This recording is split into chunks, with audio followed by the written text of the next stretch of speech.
July August হত্যা মামলায় ঢাকা উত্তর সিটি কর্পোরেশনের সাবেক মেয়র আতিকুল ইসলাম সহ ৬ জনকে আজ আন্তর্জাতিক অপরাধ ট্রাইব্যুনালে হাজির করা হচ্ছে।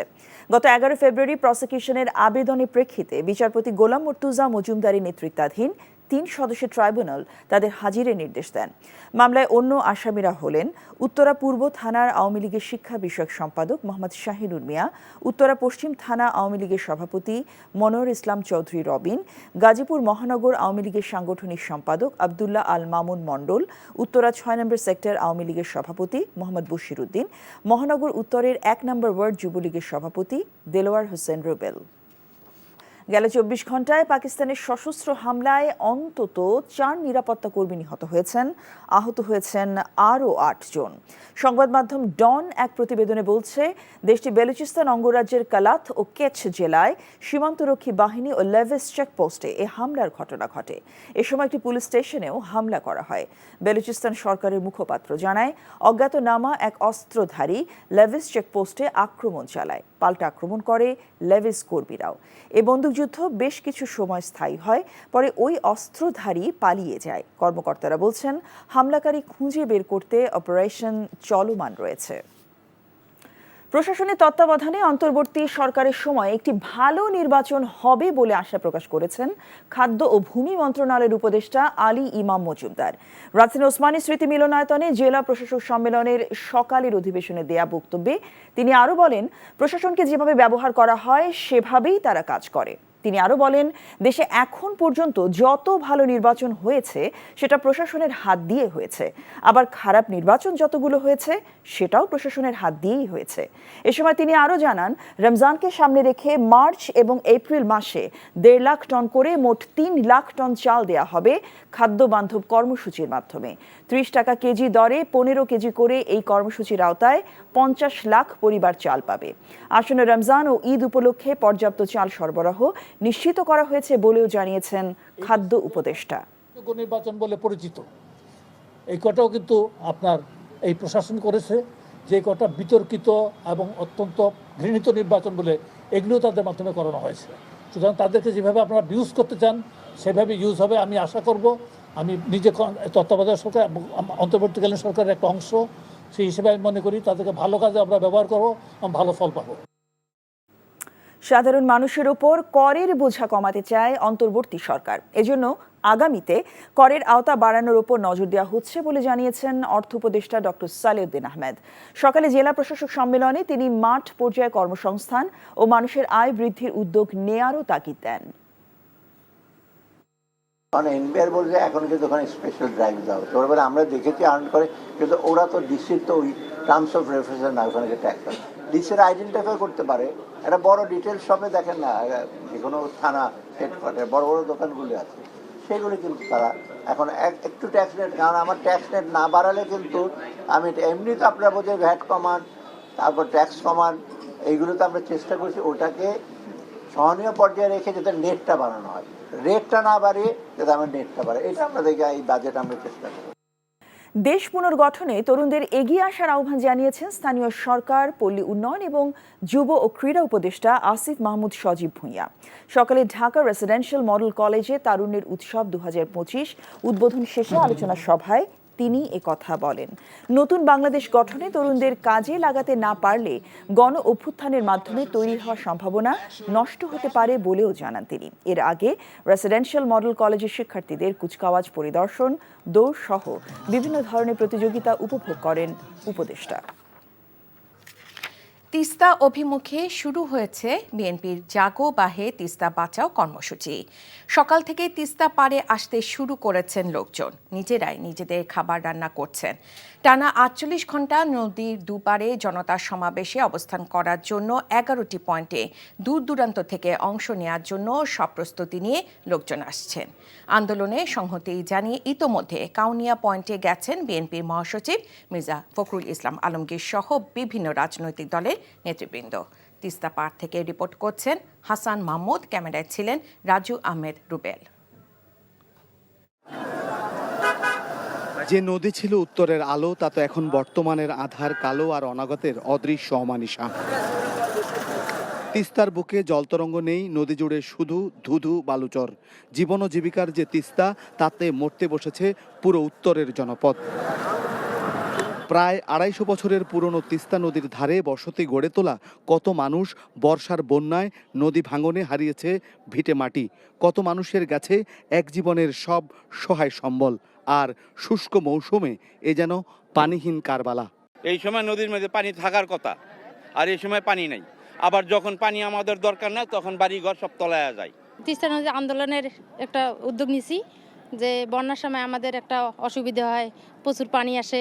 আবার শুকনার সময় এই যে পানি নাই, নদীতে মাছ ধরতে পারি না, আবাদ বসত করতে পারি না। শুকনায় আবার ওই পানি থাকে না, বর্ষার সময় ভারত থেকে পানি ছাড়ি দেয়, আমরা তলে যাই। বছরের পর বছর তাই তিস্তাবাসী পেয়েছে মহাপরিকল্পনার নামে শুধুই আশ্বাস। ভারতের উজানে বাদ দিয়ে পানি বন্ধ করে দেওয়াও গলার কাটা হয়েছে তিস্তা পাড়ের মানুষের। জীবন ও জীবিকার সংকট যখন দেয়ালে পিঠ থেকে যায়, তখন মানুষ রুখে দাঁড়ায় বা ফিরে দাঁড়ায়, প্রতিবাদী হয়। জাগো বাহে তিস্তা বাঁচাও কর্মসূচিও তারই অংশ। জীবন ও জীবিকার তাগিদে তারা আজ তিস্তা পাড়ের মানুষ জেগে উঠেছে। তিস্তা বাঁচাতে মহাপরিকল্পনার পাশাপাশি ভারত থেকে ন্যায্য হিস্যার পানি আদায়ে আন্তর্জাতিকভাবে চাপ প্রয়োগের তাগিদ বিশেষজ্ঞদের। তিস্তার পানি আমাদের ন্যায্য হিস্যা, এবং সেই হিস্যাটাকে আমরা কখনো আমাদের ভোটের বিনিময়ে বিকিয়ে দিয়েছি, কখনো আমাদের যে কানেক্টিভিটি পাওয়ারটা ছিল, যে আমরা ভারতকে রোড, রেল এবং নদীপথে যে সংযোগগুলো দিয়েছি, সেই সংযোগগুলোর বিনিময়ে কিন্তু আমরা তিস্তার পানি নিশ্চিত করতে পারতাম। কিন্তু সেটা বিনিময় করেছি ভোটের সঙ্গে, সেটি বিনিময় করেছি সরকারে থাকার সঙ্গে। এটি এই উত্তরবঙ্গের মানুষের জন্য একটি অবিশ্বাস হিসেবে দেখা দিয়েছে। তিস্তা নদী রক্ষায় লং মার্চ সহ টানা ৪৮ ঘন্টার নানা কর্মসূচি পালন করছে তিস্তা বাঁচাও আন্দোলন। তিস্তা নদীর পাড় ঘেঁষে ১১টি পৃথক স্থানে ৫টি জেলায় অবস্থান নিয়েছে আন্দোলনকারীরা। এসব স্থানে দুরাত তাঁবুতে অবস্থান করবেন তারা। বিএনপি মহাসচিব মির্জা ফখরুল ইসলাম আলমগীর লালমনিরহাটের কাউনিয়া পয়েন্টে উপস্থিত হয়েছেন। Hasan Mahmud, NTV news, Lalmonirhat. রোহিঙ্গারা যেন নতুন করে জাতীয় পরিচয়পত্র না নিতে পারে সে বিষয়ে সংশ্লিষ্ট দপ্তরকে সতর্ক থাকার নির্দেশ দিয়েছেন ষষ্ঠ উপদেষ্টা জাহাঙ্গীর আলম চৌধুরী। সকালে রাজধানীর আগারগাঁওয়ে বাংলাদেশ কোস্ট গার্ডে ৩০তম প্রতিষ্ঠা বার্ষিকীতে প্রধান অতিথি হিসেবে যোগ দিয়ে একথা বলেন তিনি। বলেন, জাতীয় পরিচয়পত্র থাকলে পাসপোর্টের ক্ষেত্রে নাগরিকদের পুলিশে ভেরিফিকেশন লাগবে না, তবে হাজারো রোহিঙ্গার কাছে জাতীয় পত্র রয়েছে। এসব এনআইডি পুনরায় যাচাই বাছাই করার উদ্যোগ নেওয়া হচ্ছে। এছাড়া উপদেষ্টা বলেন, ৫ আগস্টের পর থেকে সরকারি প্রতিষ্ঠানগুলোতে দুর্নীতি অনেকটাই কমে গেলেও সহনীয় পর্যায়ে আসেনি। প্রতিষ্ঠা বার্ষিকীর কর্মসূচিতে কোস্টগার্ডের সালাম গ্রহণ করেন ষষ্ঠ উপদেষ্টা। পরে বীরত্বপূর্ণ ও সেবামূলক কাজের স্বীকৃতি হিসেবে ৪ ক্যাটাগরিতে কোস্টগার্ডের ৪০ সদস্যের হাতে পদক তুলে দেন তিনি।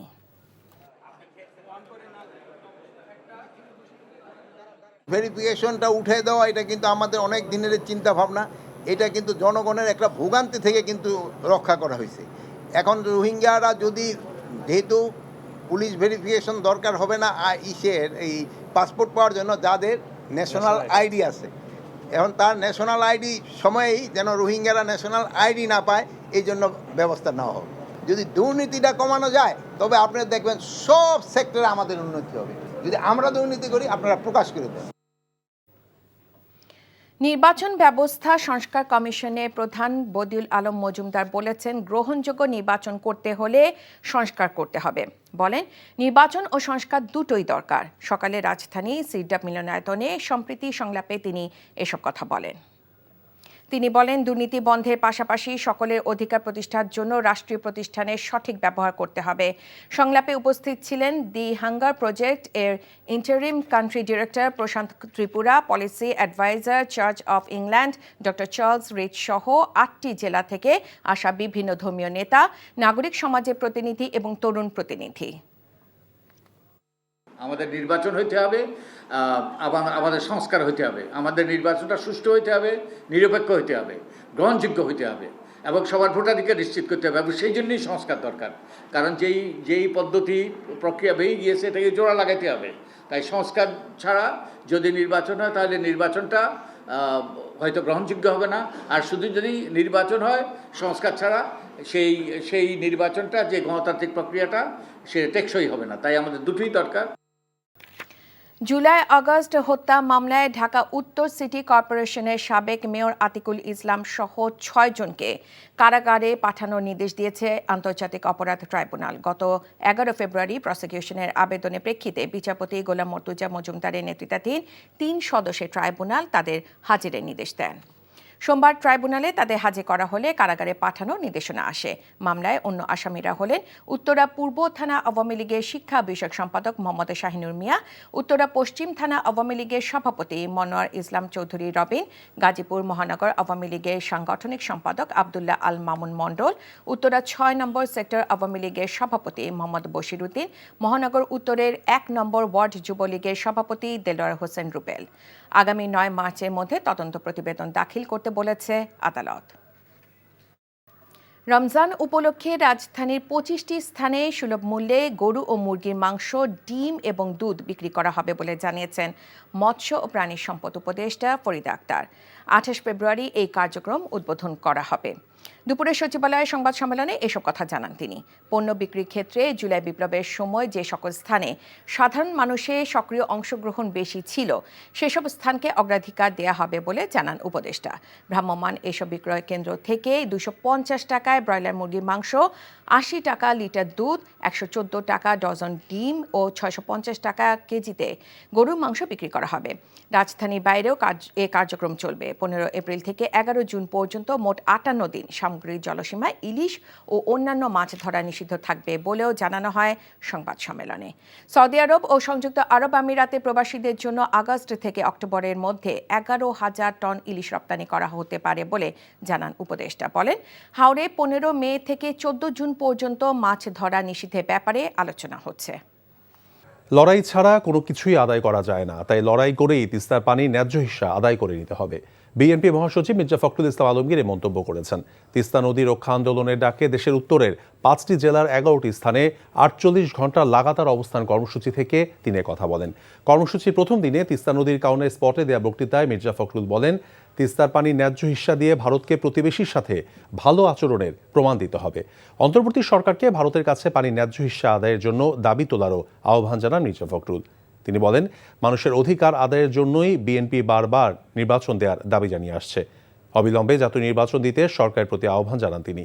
তিস্তার পানি আদায়ে বারবার মানুষ প্রতারিত হয়েছে। মানুষের বেঁচে থাকার লড়াইয়ে এবার তিস্তাকে বাঁচাতে হবে।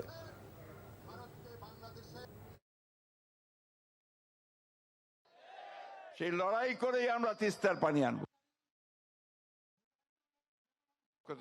একটা অভিবাদন, একটা স্যালুট জানাই, কথা ভুলে যান। যারা আমাদের কথা পার্লামেন্টে বলবে,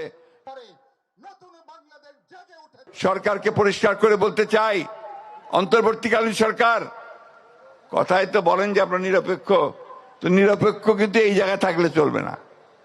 এই জায়গায় আপনাকে মুখ খুলতে হবে, ভারতকে বলতে হবে যে আমার পানি ন্যায্য হিস্সা আমি চাই। ভারতকে পরিষ্কার করে বলতে চাই, আগেও বলেছি এখনো বলছি, বাংলাদেশের মানুষের সঙ্গে যে বন্ধুত্ব করতে চান তাহলে আগে তিস্তার পানি দেন, সীমান্তে গুলি করে হত্যা বন্ধ করেন, আর আমাদের সঙ্গে বড় দাদা মতন যে আচরণ সেটা বন্ধ করেন। নিত্যপণ্যের মূল্যবৃদ্ধির প্রতিবাদ, আইনশৃঙ্খলা পরিস্থিতির অবনতি এবং দ্রুত নির্বাচনী রোডম্যাপ ঘোষণার দাবিতে সারা দেশে সমাবেশ করেছে বিএনপি। ভোলায় সমাবেশে প্রধান অতিথি জহিরুদ্দিন স্বপন বলেছেন, দেশের মানুষ ঐক্যবদ্ধ হয়েছে, ফ্যাসিস্টদের দেশে ফেরত আসতে দেবে না। আওয়ামী লীগ বলেছিল ক্ষমতা থেকে গেলে তাদের 5 লাখ নেতাকর্মীকে হত্যা করা হবে, কিন্তু 5 আগস্টের পরে কোনো অপ্রীতিকর ঘটনা ঘটেনি। বগুড়া জেলা বিএনপি সভাপতি রেজাউল করিম বাদশার সভাপতিত্বে শহরের আফাতুন্নেসা খেলার মাঠে সমাবেশ অনুষ্ঠিত হয়। এতে প্রধান অতিথি ছিলেন বিএনপি চেয়ারপারসন উপদেষ্টা মোহাম্মদ আব্দুস সালাম।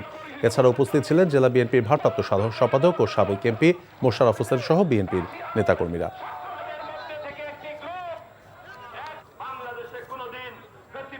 সাবেক জনপ্রশাসন মন্ত্রী ফরহাদ হোসেনের স্ত্রী মোনালিসা 3 দিনের রিমান্ড মঞ্জুর করেছেন মেহেরপুর আদালত। সাবেক জনপ্রশাসন মন্ত্রী ফরহাদ হোসেনের স্ত্রী সৈয়দা মোনালিসাকে 2টি মামলায় গ্রেফতার দেখিয়ে দুপুরে মেহেরপুরের আদালতে হাজির করা হয়। পুলিশের পক্ষ থেকে একটি মামলায় 7 দিনের রিমান্ড আবেদন করলে আদালত 3 দিনের রিমান্ড মঞ্জুর করেন। গত রাতে ঢাকার স্কাটনে একটি বাসা থেকে তাকে গ্রেফতার করা হয়।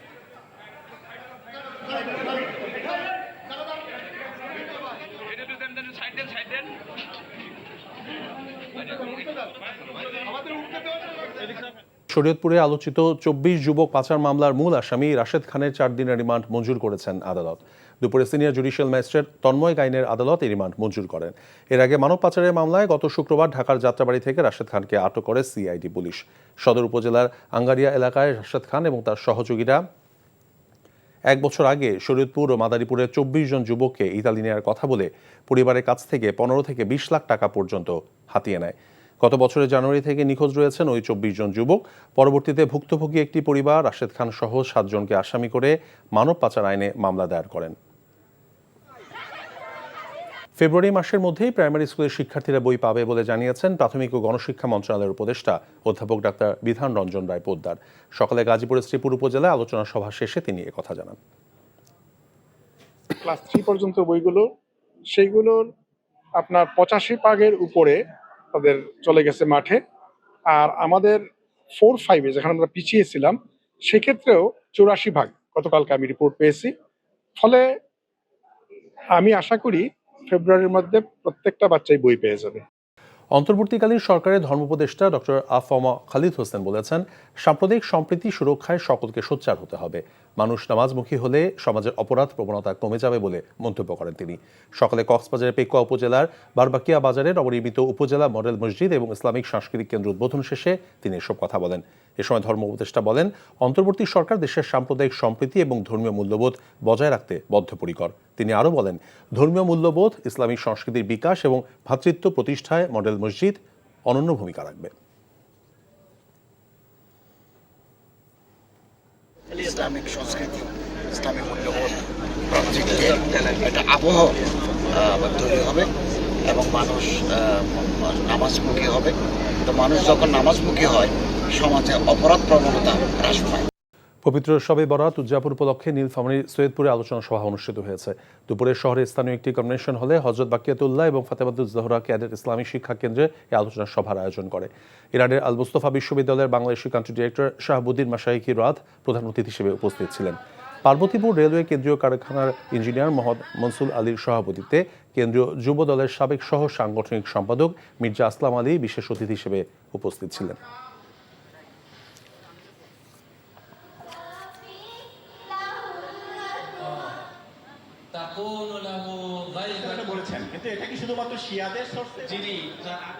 নারায়ণগঞ্জে পোশাক কারখানা ভাঙচুরের ঘটনায় মামলা প্রত্যাহারের দাবিতে চাষাড়ায় সড়ক অবরোধ করে বিক্ষোভ করেছে শ্রমিকরা। পুলিশ জানায়, দুপুর থেকে ফতুল্লার নয়ামাটি এলাকায় ইউরোটেক্স নেটওয়ার্ক লিমিটেডের শ্রমিকরা শহরের চাষাড়ায় সড়ক অবরোধ করে। এ সময় ঢাকার নারায়ণগঞ্জ লিংক রোড এবং চাষাড়া এলাকা সংলগ্ন বিভিন্ন সড়কে তীব্র যানজটের সৃষ্টি হয়। এতে চরম দুর্ভোগে পড়ে নগরবাসী। গত 11 ফেব্রুয়ারি 1 মাসের বকেয়া বেতন, ভাতাসহ বিভিন্ন দাবিতে কারখানার ভেতরে বিক্ষোভ এবং ভাঙচুরের ঘটনা ঘটে। এ ঘটনায় 28 জন শ্রমিককে আসামি করে থানায় মামলা দায়ের করেন কারখানার কর্মকর্তা সাজেদুল ইসলাম। সাতক্ষীরা জেলা আওয়ামী লীগের উপপ্রচার সম্পাদক প্রণব ঘোষকে গ্রেফতার করেছে পুলিশ। সকালে তালা উপজেলার মাঝিয়ারা এলাকা থেকে তাকে গ্রেফতার করা হয়। স্থানীয়রা জানান, আওয়ামী লীগ সরকারের সময় দখল, চাঁদাবাজি ও বিরোধী দলের নেতাকর্মীদের ক্রসফায়ারের ভয় দেখিয়ে টাকা আদায় সহ নিরীহ মানুষকে মামলায় জড়িয়ে হয়রানি করতেন প্রণব ঘোষ। এছাড়া চরমপন্থী দলের সঙ্গে তার সম্পৃক্ততার অভিযোগও রয়েছে। মোংলা উপজেলা পরিষদ থেকে 2 বছর আগে বিপুল পরিমাণ ত্রাণের খাদ্য সামগ্রী উদ্ধার করেছেন নাগরিক কমিটি। দুপুরে বস্তা এবং কার্টুনে উদ্ধার হওয়া এসব ত্রাণ সামগ্রীর মধ্যে রয়েছে নিত্য প্রয়োজনীয় খাদ্য সামগ্রী। গেল ঘূর্ণিঝড় রিমেলে দুর্গতদের জন্য এসব খাদ্য সামগ্রী সরকারের বরাদ্দ দেওয়া ছিল, কিন্তু সেই সময় তা বন্টন না করে আত্মসাতের উদ্দেশ্যে গোপনে মজুত করে রাখা হয়েছিল। এছাড়াও শীতের কম্বলও উদ্ধার করা হয় সেখান থেকে।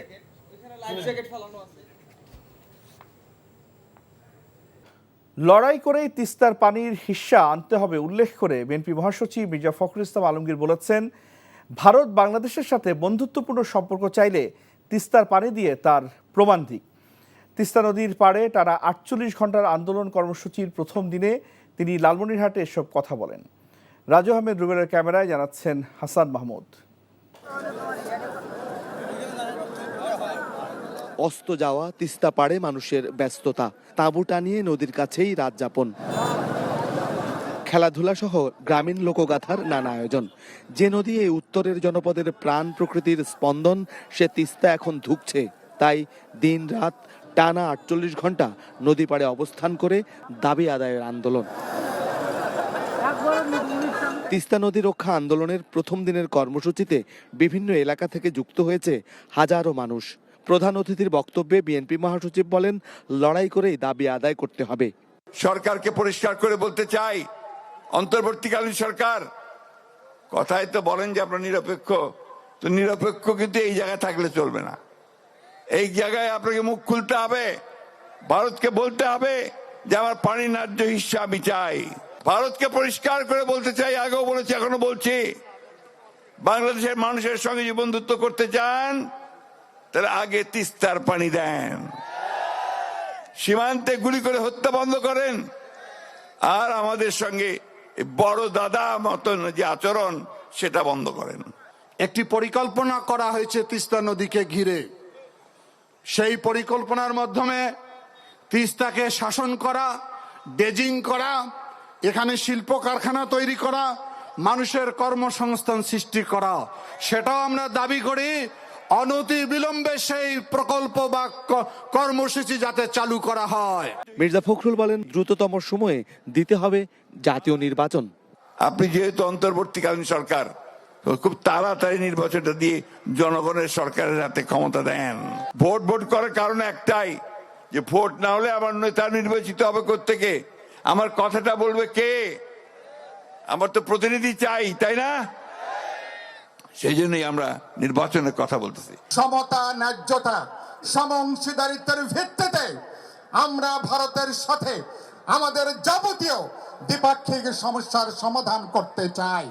রংপুর বিভাগের 5 জেলার 11টি স্থানে তিস্তা চুক্তি ও মহাপরিকল্পনা বাস্তবায়নের দাবিতে টানা 48 ঘন্টার বৃহৎ কর্মসূচি করছে তিস্তা নদী রক্ষা আন্দোলন। মঙ্গলবার দ্বিতীয় দিনেও চলবে এই কর্মসূচি। Hasan Mahmud, NTV news, Lalmonirhat. Student first, Bangladesh first স্লোগানকে সামনে রেখে নতুন ছাত্র সংগঠন নিয়ে আসছে বৈষম্য বিরোধী ছাত্র আন্দোলন। শিগগিরই আত্মপ্রকাশ হবে সংগঠনটির। বিকেলে ঢাকা বিশ্ববিদ্যালয়ের মধুর ক্যান্টিনে সংবাদ সম্মেলন করে এই ঘোষণা দেন বৈষম্য বিরোধী ছাত্র আন্দোলনের কেন্দ্রীয় সমন্বয়করা। নূর হোসেনের রিপোর্ট।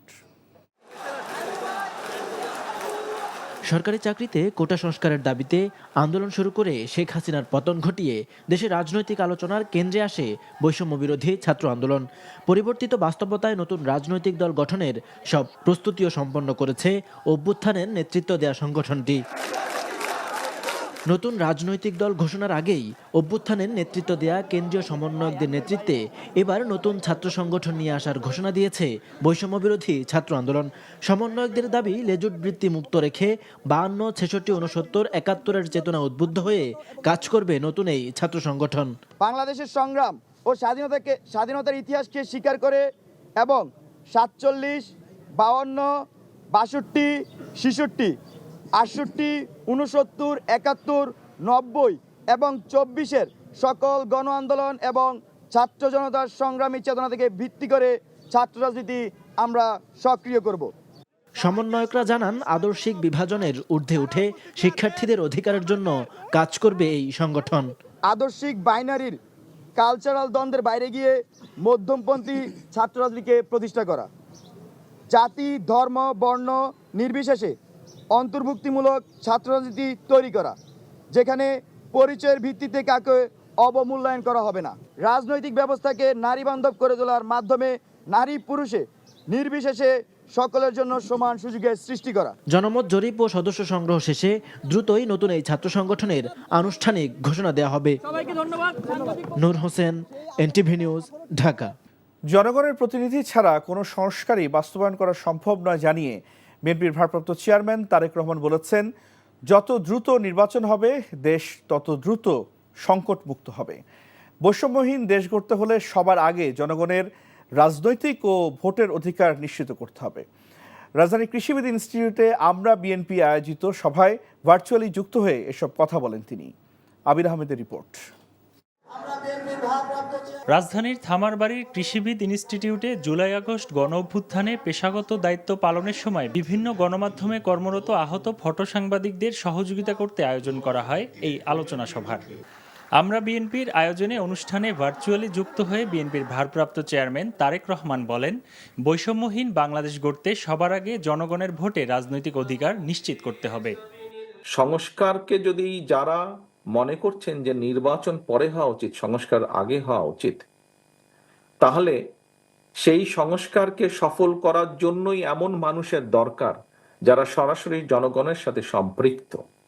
তা না হলে কোনো সংস্কারই সফল করা সম্ভব হবে না। নির্বাচনের মাধ্যমেই জনগণ সিদ্ধান্ত নিয়ে থাকে তারা কি চায়। নির্বাচনের মাধ্যমেই জনগণ তার জবাব দিয়ে থাকে তারা দেশকে কি বলতে চায়, তারা রাজনীতিবিদ সহ সকলকে কি বলতে চায়। নির্বাচনের মাধ্যমেই জনগণ এসব কাজ করে থাকে। তিনি বলেন, জনগণের প্রতিনিধি ছাড়া কোনো সংস্কারই বাস্তবায়ন সম্ভব নয়। তাই যত দ্রুত দেশে নির্বাচন হবে তত দ্রুত দেশ সংকটমুক্ত হবে। যত দেরি হবে নির্বাচনের তত বেশি কিন্তু বিভিন্ন ষড়যন্ত্রের ডালপালা বাড়তে থাকবে। যে যারা পালিয়ে গিয়েছে এই দেশ থেকে, তারা এই দেশের মানুষের বিপুল পরিমাণ সম্পদ লুট করে নিয়ে গেছে। অবশ্যই তারা সেই সম্পদগুলি সেই ষড়যন্ত্রের পিছনে ব্যয় করবে। সভায় বিএনপি নেতারা জুলাই আগস্টের আন্দোলনে ক্ষতিগ্রস্তদের চিকিৎসা ও বিচার নিশ্চিতের তাগিদ দেন। Abir Ahmed, NTV news, Dhaka. July foundation এই সপ্তাহে গঠিত হবে এবং অভ্যুত্থানে শহীদদের জুলাই শহীদ ও আহতদের জুলাই যোদ্ধা হিসেবে স্বীকৃতি দেওয়া হবে বলে জানিয়েছেন মুক্তিযুদ্ধ বিষয়ক উপদেষ্টা। সকালে রাজধানীর ওসমানী মিলনায়তনে জেলা প্রশাসক সম্মেলনে অংশগ্রহণ শেষে এসব বলেন তিনি। অভ্যুত্থানে যারা শহীদ হয়েছেন তারা জুলাই শহীদ নামে খ্যাত হবেন এবং এই নিরিখে তারা সনদ পাবেন, পরিচয়পত্রও পাবেন তাদের পরিবারগুলো। এবং জুলাই অভ্যুত্থানে যারা আহত হয়েছেন তারা জুলাই যোদ্ধা নামে খ্যাত হবেন এবং তারা এই নিরিখে পরিচয়পত্রও পাবেন এবং অন্যান্য যে সরকারি সুবিধাদি পাবেন, আজীবন চিকিৎসা সুবিধা পাবেন, তারপর তারা ভাতাও পাবেন। সরকারের বিভিন্ন মাত্রায় তারা প্রশিক্ষণও পাবেন এবং সরকারি চাকরিতে, আধা সরকারি চাকরিতে এবং অন্যান্য বেসরকারি চাকরিতে অগ্রাধিকার ভিত্তিতে তাদের কর্মসংস্থান করা হবে। কোটার ভিত্তিতেই আসবে না, কোটা না, কোটা মেধার ভিত্তিতে। জুলাই অভ্যুত্থানে আহতদের স্বীকৃতি ও তাদের নিরাপত্তা নিশ্চিত করা সহ 3 দফা দাবিতে রাজধানীর শাহবাগে সড়ক অবরোধ করেছেন আন্দোলনে আহতরা। দুপুর থেকে তারা শাহবাগ মোড় অবরোধ করেন। এতে একদিকে যান চলাচল পুরোপুরি বন্ধ হয়ে যায়। অভ্যুত্থানে আহতদের মুক্তিযুদ্ধ বিষয়ক মন্ত্রণালয়ের পক্ষ থেকে সহায়তা দেওয়ার জন্য যেভাবে শ্রেণীবিন্যাস করা হয়েছে, মূলত তারই বিরোধিতা করা হচ্ছে এই বিক্ষোভে। যারা স্থায়ী পঙ্গুত্ব বরণ করেছেন আর যারা আহত হয়েছেন তাদের 2 শ্রেণীতে ভাগ করে মাসিক ভাতা, এককালীন ভাতা ও পরিবারের দায়িত্বশীল ব্যক্তিকে সরকারি বা আধা সরকারি পর্যায়ে প্রশিক্ষণ ও কর্মসংস্থানের ব্যবস্থা করার দাবি জানানো হয়।